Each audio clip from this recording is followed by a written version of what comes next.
Ateina metas, kai žiemos vidury per pačius šalčius visą aplinkui pasipuošia baltu rūbu. Šiltas vakaras kvepia arbata, tyliai išnara gelsvi knygos puslapiai, šaltis piešia ant stiklo užgimstančią pasaką.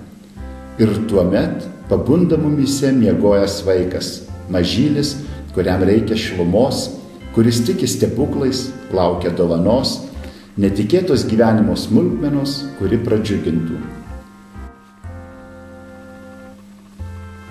Ar tai būtų surastas darbas, išlaikytas egzaminas, šiltus jausmus sukėlęs pasimatymas, o gal grįžę iš užsienio vaikais su anūkėliais.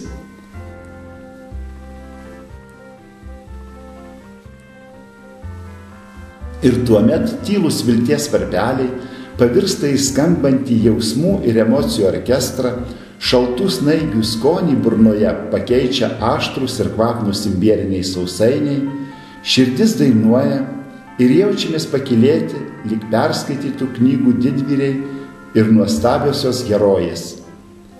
Kviečiame žiemą praleisti su knyga ir mūsų biblioteka, sekti sniegenos pėdutes ir atrasti mažus kasdienius stebuklus. Visada jūsų Adomo Mickevičiaus biblioteka.